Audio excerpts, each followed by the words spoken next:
Today I'm Reverend Drac, as all of you know here. I'm covering for Reverend Jan because she's in Iowa with her family right now celebrating Thanksgiving. And if any of you are fortunate enough to text her like I did, she sent photos of the snow out there, and there's wild turkeys all over the backyard out there. They're everywhere. And Carmen was just telling me that turkeys are a symbol of peace, and I didn't know that. No, I didn't either. Yeah, isn't that kind of neat? Can you hear me okay? Beautiful. They all had blue heads. They are beautiful, and I love it when they have those tails and they just fan them out. There are a few doing that in a photo she sent. They're just all walking there puffed out and their tails were all fanned out. They're really neat. So, welcome to Unity at the Claremont Center for Spiritual Living. We're very fortunate to be here. I love the fact that we have our community here and Claremont Center for Spiritual Living so intimately connected because they're both community for me. I'm ministers at both. So I'm pretty happy about it, and I hope you are too. And I'll say for those who are online, we invite your comments and hope you tell us that you're here if you're watching us right now. Welcome. So we're going to start with We Gather Together. There's 3 verses to it. And David's going to have to come up here and he's going to click with the change, this clicker, with the change of the verses, because I'm going to be playing the music. I'm a little bit of a one-man show. Not completely, because Jackie's going to do the daily reading, but most of it here. So thank you, David, for saving the day here. And we'll open up with this wonderful tune. I grew up singing this in the Catholic Church. In the Methodist church, too. Is it? I think I'm singing it, but the words are different. It is true, they're a little bit different. Yeah.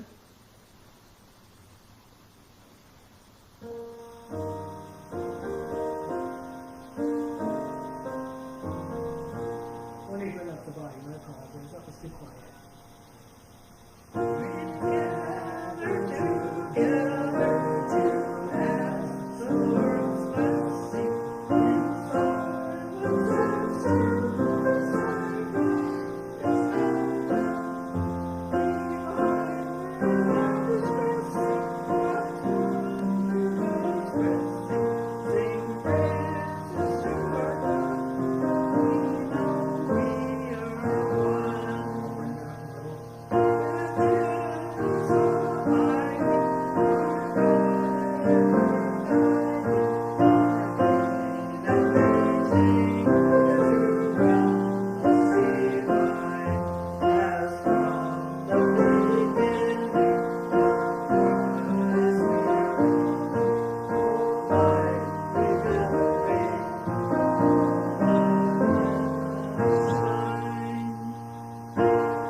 That was really nice hearing you singing along with me.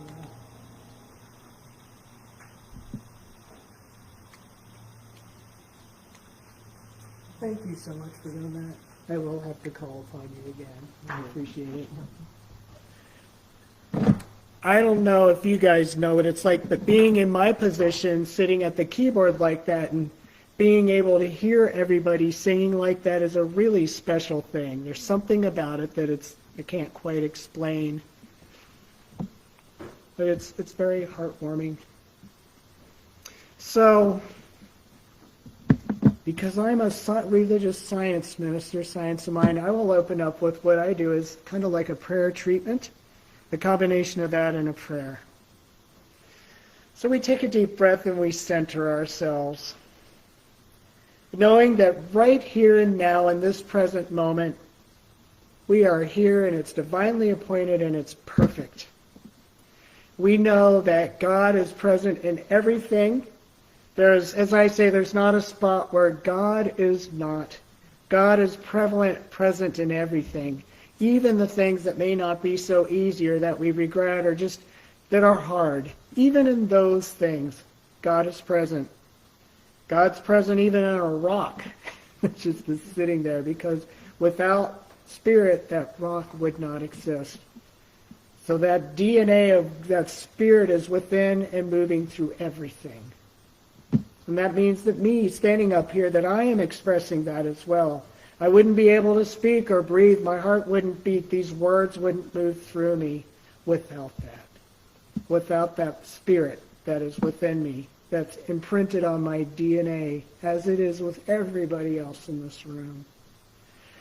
And God is present in every emotion we have, every thought we have, because they wouldn't exist without God either. Gratitude today is something we're talking about. Gratitude and joy, two of the most natural outward expressions of Spirit. It is moving through all things in every moment. There is the opportunity to feel that, to grab gratitude and make it a reality with everything. So I know that the truth of this moment here right now, and this gathering together today, the truth, the underlying thread that we are all celebrating is gratitude. We celebrate that we're here. We are grateful for one another, knowing that Spirit moves and breathes through this gratitude and the joy that we share today. And what a great thing to think about. Isn't that just a great thing to think about? I mean, there's so many things we could think, all kinds of thoughts, but today we get to choose to think about gratitude, to feel it, to experience it. So we're grateful for that, are we not? We're grateful for our gratitude. And we take this understanding, we release it out into the universal law, knowing that as we speak about gratitude, that the reality of it unfolds, because what we think and feel create the reality we are living. And so it is, and amen. Gratitude's a favorite topic of mine, and I'll talk about that later.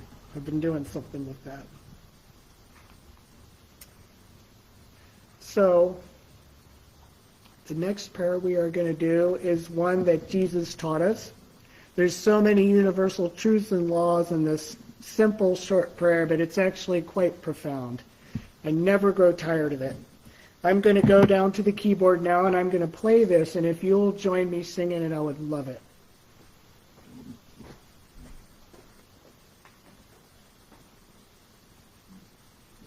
This is a good prayer.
Now, if that is not a prayer that doesn't talk about manifesting your reality and being cared for by this wonderful force, I don't know what is. So, such a beautiful prayer. So today is actually going to be a special day. We always have food after service. something that we do. I think it's a huge part of what we are as this community, is that we gather together afterwards, the way Jesus did with his disciples and people who are following him. We eat together and we share the truth of Spirit together, which I think is quite special. So we'll be doing that, but it's special today because we're going to be doing a Unity Thanksgiving dinner. So anybody in here who wants to join us, there is going to be a feast in there, and I kid you not. Jennifer is back there working furiously getting food ready, and it's going to be so good. So I look forward to you all joining me back there. For those of you who like to go to our meditation that we have on Wednesdays via Zoom, it's from 4:30 to 5:30. If this is something you would like, the link is up there, and you can take a quick snapshot of that with your phone. I think a lot of you already have it, but for those of you who don't, it's right there.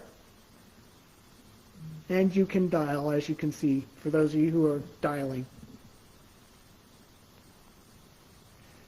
Also, our next Compassionate Pomona meeting is going to be Thursday, December 4th. It's in person, and it's at the new Just Us for Youth Center at Orange Grove and Main Street in Pomona. It's from 10 in the morning till noon, and that's going to be pretty neat. If you do want to come, please let Jan know that, Reverend Jan.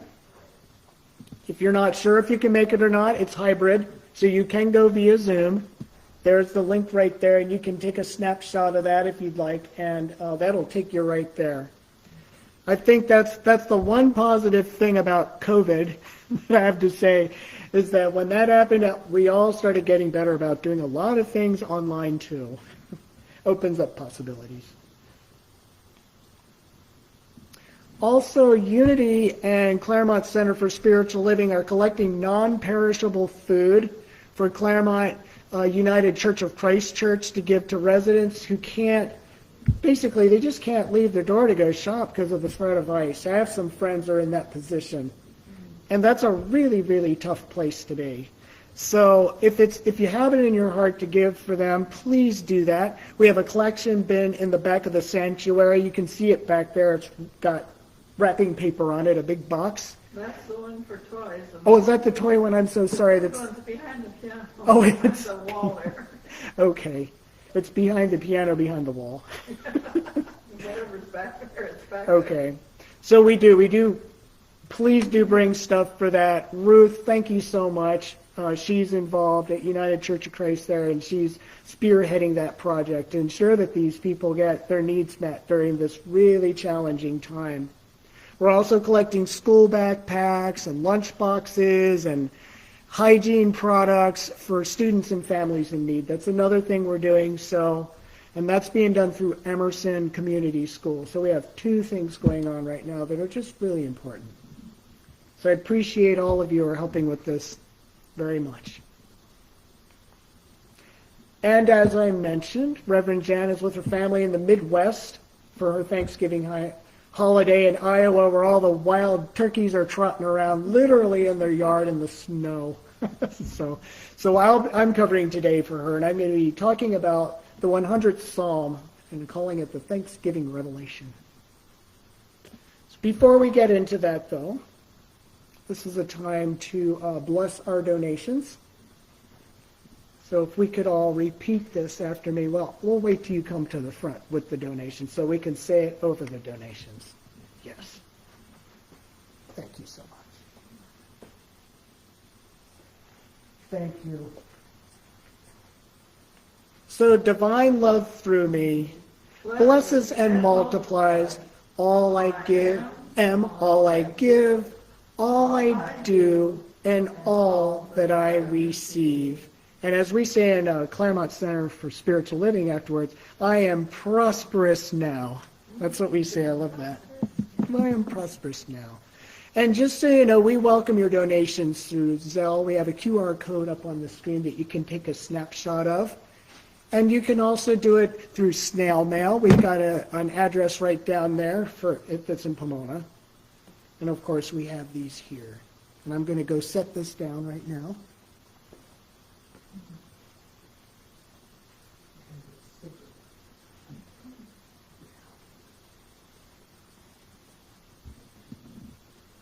And now we have our daily word.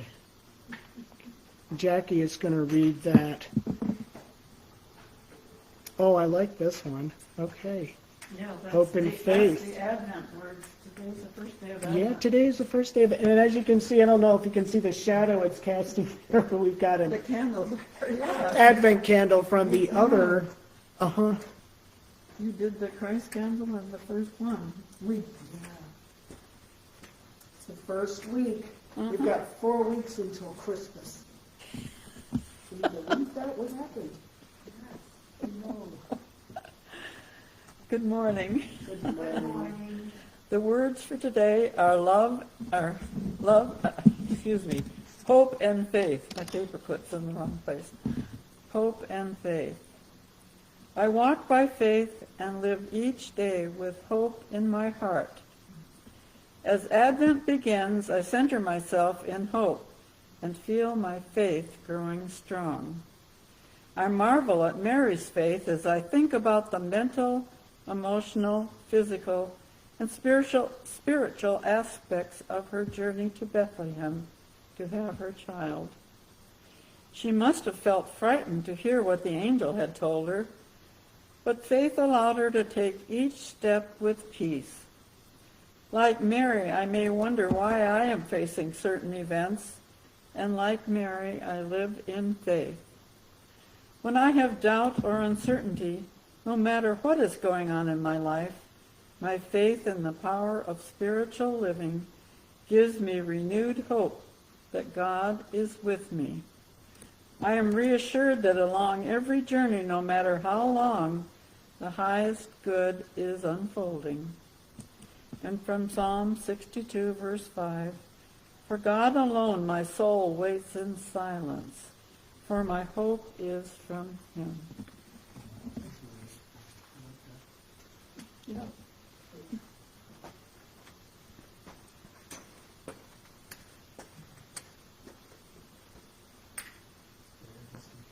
Sorry about the cold hands. Warm heart if you have Well, cold hands. I hope so. Sometimes my feet are cold too. So I'm gonna need you again, David. We're gonna sing another hymn that I really love.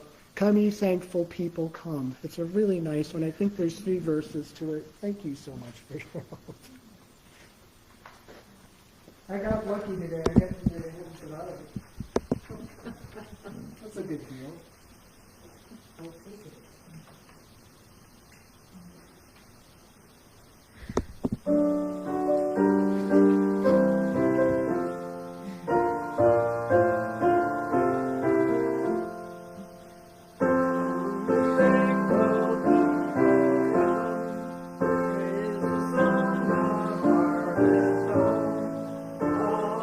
Safely gathered in, ere the wind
What do you think they're cooking in that picture?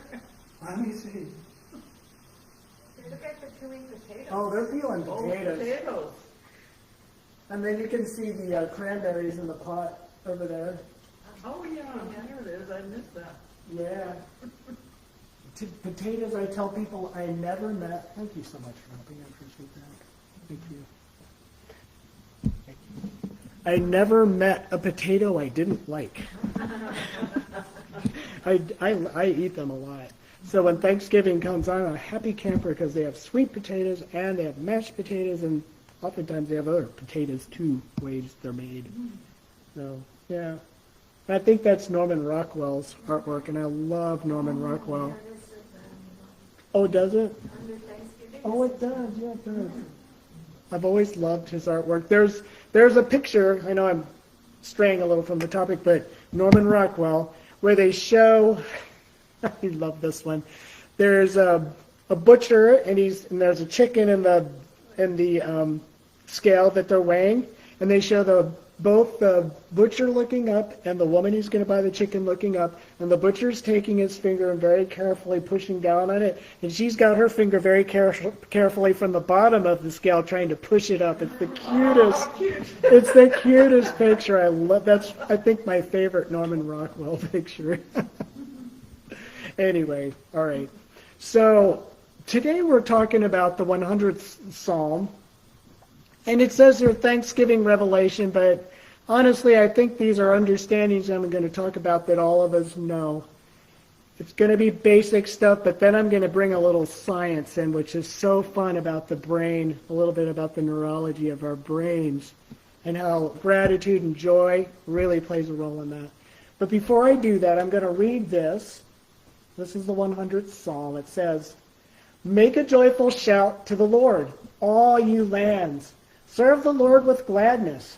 Come before his presence with singing. Know that the Lord, he is God. It is he who has made us, and not we ourselves. We are his people and the sheep of his pasture. Enter his gates with thanksgiving, and into his courts with praise. Be thankful to him and bless his name, for the Lord is good, his mercy is everlasting, and his truth endures to all generations." I remember there was a song that he used to sing in this one church. It said, "I will enter his gates with thanksgiving in my heart. I will enter his courts with praise." Have any of you guys heard that one? I remember we used to sing that. It was a very fun song. And we were really living up to the true definition of what these psalms were about when we sang. Because several weeks ago I talked a little about the psalms and their purpose. And they were used for praise, of course, but also for lamenting and also supplication. I mean, they're used for everything, because even though these people back then didn't have the science behind it, they had already figured it out, that something magical happens in us when we go and we express joy and praise and thanksgiving to the Spirit. They figured it out.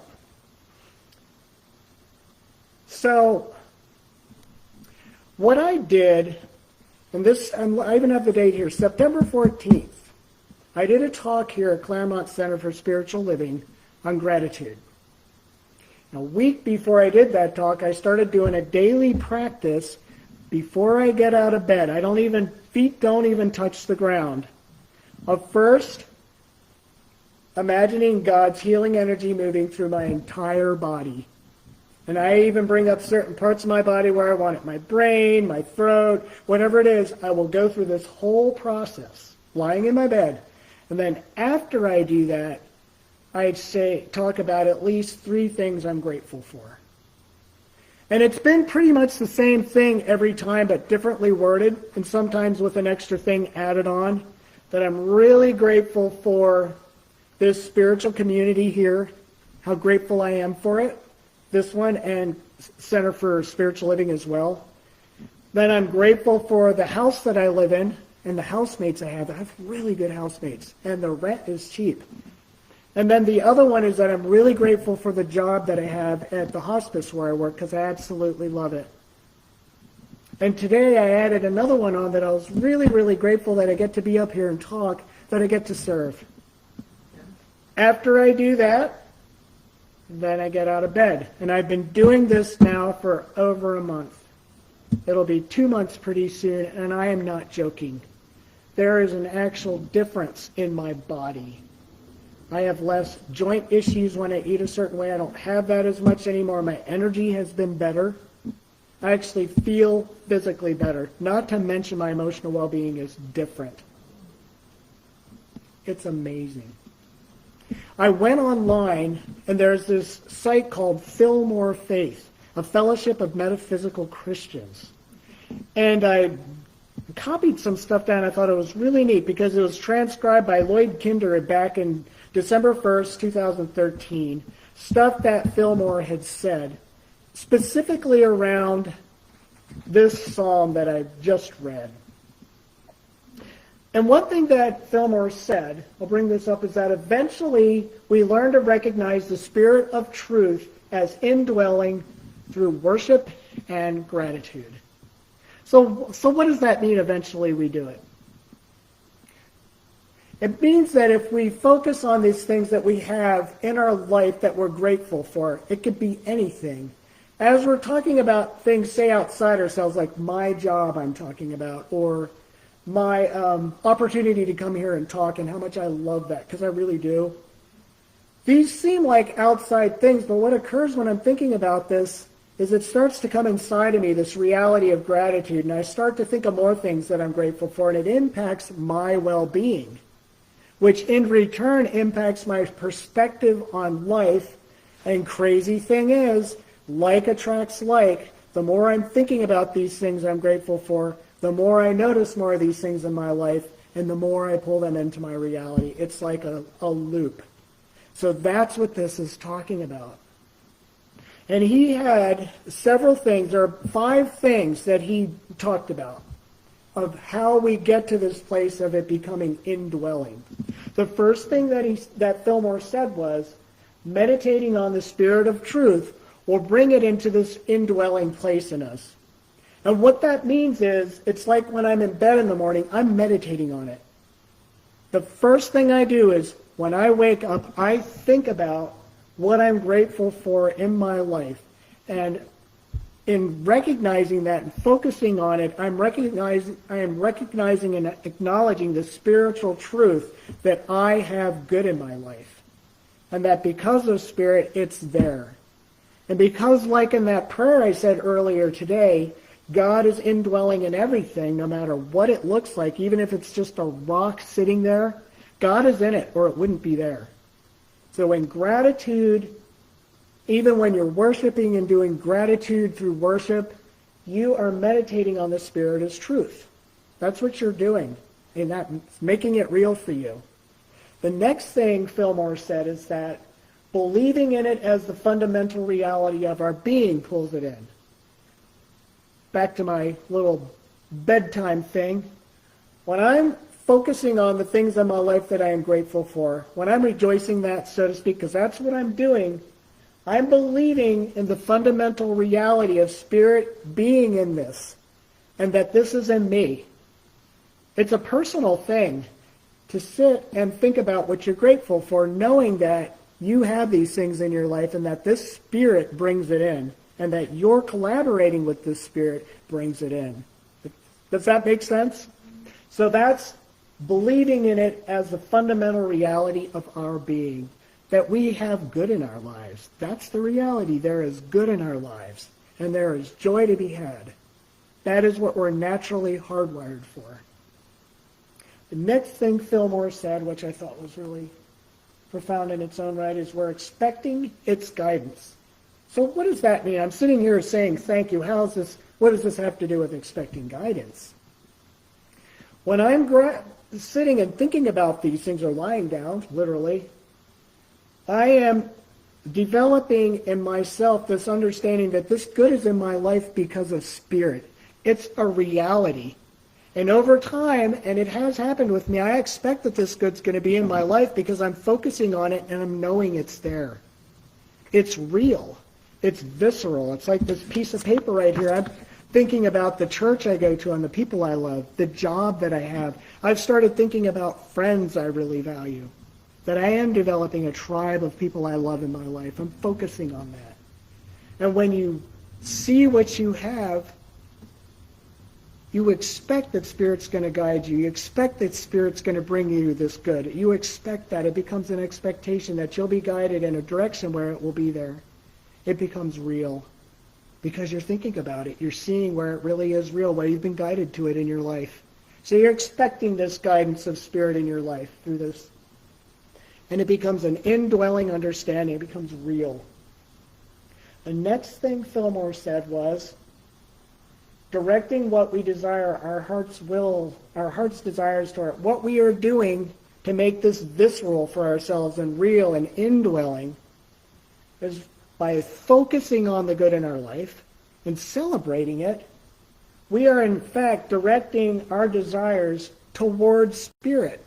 Because when we look at what we value and think about it, what we're grateful for, we're telling ourselves what we value. I value a spiritual community. That's why I'm grateful for it.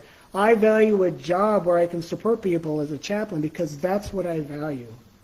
I value certain friends that I've listed because they have qualities that make my life richer that I value. And in directing my focus there and my heart's desires, by looking at that, I am pulling that into my reality by focusing on that. By talking to Spirit about it, because I'm talking to Spirit in the morning when I do this. I'm talking to God out loud or in my mind. That is a way of directing things, by focusing that way. You are directing the energy of your desires towards Spirit, and Spirit is working with you to bring it in. Does that make sense? I just love the way it works, because it's really been working in my life. My life has shifted. And the last one, I'm sorry it's so low on the screen there, I apologize, but what it says is we are directing this into an indwelling place through focusing our thoughts upon it, which is what I've been saying pretty much all along. When you're focused on the good that you have in your life, you are telling Spirit what you value, you are telling Spirit what you want, you are telling it what you believe is in your life. Through your gratitude, you're thinking about it, you're talking about it. You are working with Spirit. And all it is, and it really is, it's just a simple exercise of talking about what you're grateful about to God. Have you noticed that people who lie a lot, if you know anybody who tends toward lying, worry that everybody else is lying? Or people that are really friendly and enjoy talking to people, come up to people and talk to them assuming they may want to talk too. It's innate to our human nature that what we embody, what we believe, and what we experience is what we see out in the world. It's what we expect in the world. It's because the world inside of ourselves, we see the outside world through the lens of our inner world and vice versa. There's an expression, fake it till you make it. You've heard that, haven't you? I think gratitude practice is a lot like that. It can start out that way if you're not feeling very grateful. If you're feeling kind of, as I say, crappy, to sit and look at what you're grateful for completely shifts your focus, completely shifts your energy, and completely starts shifting your reality because you start noticing what you're grateful for. And that just pulls more of it into your reality because that's what you're seeing. It's amazing. Simple, deceptively simple, deeply powerful. There is some science behind this, though. And this is the part I had so much fun with looking at. There's an article I found, and I am not going to drag you through the whole article. I'm much too kind for that, as much as I loved it. This is the article. It's the Journal of Biblical Foundations of Faith and Learning, and it talked about the neurophysiological benefits of worship. Now, I lumped this into Thanksgiving, too, because with this psalm, it was a lot of praise, but with that praise was thanksgiving. I will enter his gates with thanksgiving in his heart. I will enter his gates with praise. I will say this is the day that the Lord has made. I will rejoice because he has made me glad. That's how the song goes. So it's gratitude and worship. They go hand in hand. So, wait a minute. Maybe I'll go back. Well, no. I brought this picture up, and I'm going to read what it wrote, and then I'm going to say it in plain English for myself just as much as you. There is a place in the brain, it's called the superior parietal lobe. And it's involved with spatial orientation. It receives a lot of visual input, sensory input. Like when I pick this up, that part of my brain is picking up the sensory input of how this feels in my hand, what it looks like. It's taking that experience through my brain, how I experience this in my hand. But in addition to this whole spatial recognition and visual perception thing, it also is associated with reasoning, working memory, and attention. And there's another part of the brain called it's GYRUS, I think it's gyrus or gyrus, connects the occipital lobe to the superior, this part up here, lobe in your brain. I'm going somewhere with that. So there's an increase in the volume of this part of the brain, the gyrus, that results in an increase in not only capability, but also implementation of empathetic thinking and feeling. So this part of the brain impacts our capacity to have empathy for others and to just essentially be a kind, good human being, for lack of a better way to put it. When we exercise worship and go to that place, when we're doing gratitude, it impacts that part of the brain. They have actually done real experiments with this where it's shown up through these scans that the brain shifts when we do it.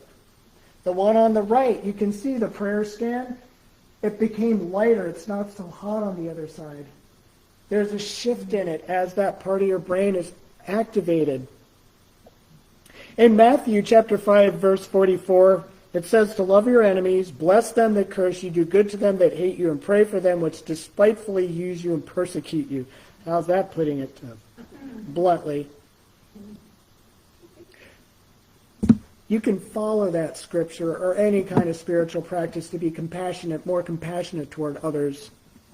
When you fill your cup, so to speak, through gratitude and worship, however that plays out for you, whether it's a mantra that you recite, a tune that you sing, it helps you to do it. There was a line in this movie, it was Avatar, and there was a tribal leader and his wife said to somebody, you can't fill a cup that is already full, and you certainly can't fill with goodness. If there's already your own belief in all these other things in there, if there's no space for the good to come in, good luck. But also, if there isn't good in you already, you haven't already filled your own cup with good, it is mighty hard to be good in the world, so to speak. Worship's effect on the amygdala, which is directly linked to this and impacts it, they're all connected. This is what it says. Have also been well studied and demonstrates a wide range of effects as a result of the hypoactivation or downregulation to the fight or flight mechanism.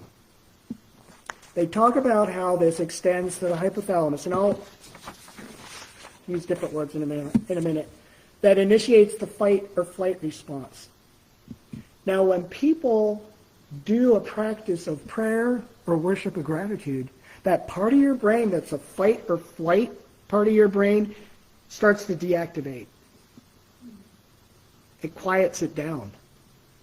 That's why when you're done singing a hymn like the ones we did this morning, and I'm done playing it, because I do it, I feel calmer and I feel better, but I also feel more energized. There is an incredible wisdom in this 100th Psalm. And it goes into our biology. This is a real thing. It also says there are measurable psychic effects.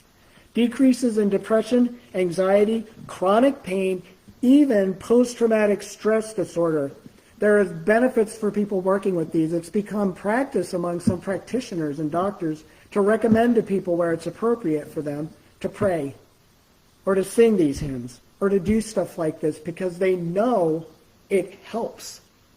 It helps them, calms them, helps them to heal. It brings down inflammation in the body. They have done studies on this. I am just blown away about it. Blown away by it. So Fillmore asked, how do we come to know God the good? He asked this when looking at the 100th Psalm because when we're focusing, the way I said earlier, on our good, we come to know God more. We come to know God's good. It's a natural side effect, a very positive one. He said, this knowledge comes as we learn to express active goodness, praise, thanksgiving, loving kindness, and faithfulness. In each degree reveals God to us as we give it active expression. That very important phrase on the end, as we give it active expression. That's what we're doing when we lie in our bed before we get out and think about what we're grateful for. We're giving it an active expression in our imaginations, in our minds. We're doing that when we sing hymns of praise or gratitude. We're giving it active expression. It's self-perpetuating. It's kind of like laughter. Have you ever been to laughter yoga or been around somebody who just has an infectious laugh and before you know it, you're laughing and you don't even know what you're laughing about? That's what this is about. Praise, worship, gratitude, it's infectious. And there's biology behind it. Almost done here. I'm going to go into something else in a minute.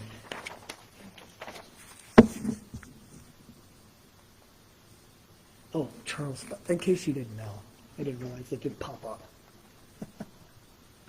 So I want to go to this next part.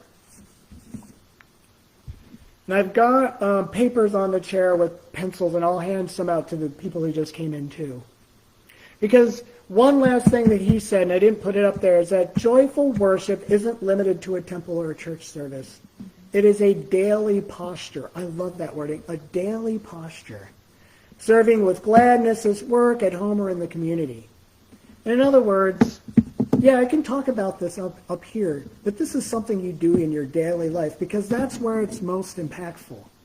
So what I've done is I've handed out pieces of paper, and I'll go hand a few more out, that it's called a gratitude list with some lines on it. And I'm just going to have us go quiet for a few minutes and take some deep breaths to think about what we're grateful for. This is the question up here, that what am I grateful for? Why am I grateful for it? And how has it impacted my life? We're just going to start by listing some things we're grateful for. And I'd like to talk about that afterwards. So let's just take a few deep breaths. And if you want to close your eyes, that's perfectly fine. A few deep breaths. Breathing in. Just breathing out. One more time, just take a nice deep breath in and breathe out. And just grounded, seated in your chair, I want you to think about some things in your life, even experiences that you're grateful for. And it can be anything. There's no wrong answers here. And when you've come up with a few that really strike you, you can open your eyes and then write them down on the paper. And I'm going to hand a few of those out to a couple other people while you're just thinking about that. I'm going to do it too.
to see if this were Jan up here doing this.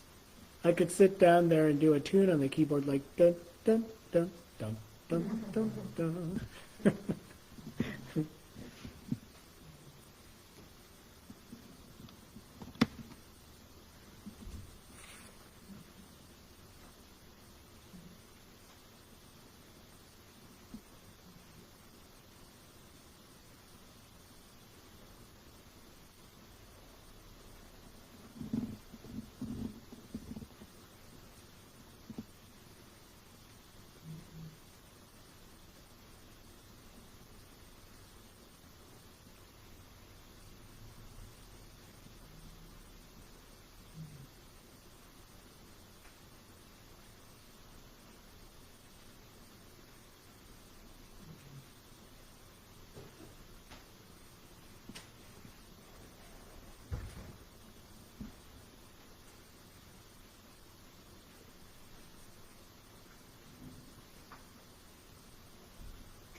So with this question that's up there, I'm going to write it on the paper too. I'll write it on mine. I would like us to take these with us, and maybe after we eat or while we're eating our Thanksgiving dinner in the other room, we can talk about them. I think it's the best way to come together and eat a meal for Thanksgiving. Just to think about, what am I grateful for? Why am I grateful for it? And how has it impacted my life? So I'm writing those questions down right now. Has it impacted my life?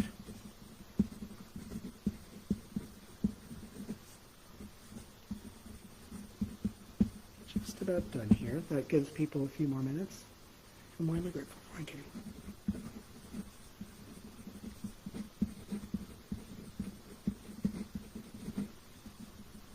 Okay. So now that we've got these all ready to go, I'm going to play some music. It's a very simple tune. It's by Karen Drucker. It's I Am So Grateful. Not a very complicated one, and if you want to join me because you know it, feel free. It doesn't all take very long. It's a simple one.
very own.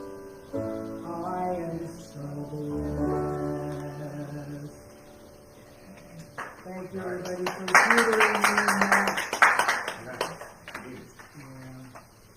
So we're going to do a closing affirmation prayer that we all say together, and then we're going to come together and we're going to sing "Let There Be Peace on Earth." Are we going to say what we wrote or no? We're going to do that around the dinner table. When we break bread. Yep. I thought of that, but I thought, no, we can do it while we're breaking bread. That way we can break the bread sooner, right? Because it's 1:30. I don't want to make everybody wait too long. Oh, thank you. We were waiting. I'm just trying to respect everybody's bellies and their time. So let's just pray this all together. Say it all together. The light of God surrounds us. The love of God enfolds us. The power of God protects us. And the presence of God watches over us. Wherever we are, God is. And all is well, is it not? I love that. So I'm going to close with the peace song, another one of my favorites. In fact, I remember the first youth thought church I ever went to. It was independent. It was called Living Enrichment Center. It was in Gresham, Oregon. We closed every service with that too. So it's kind of special to me. All right. I'm going to bring the tea back down.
I adopted him today.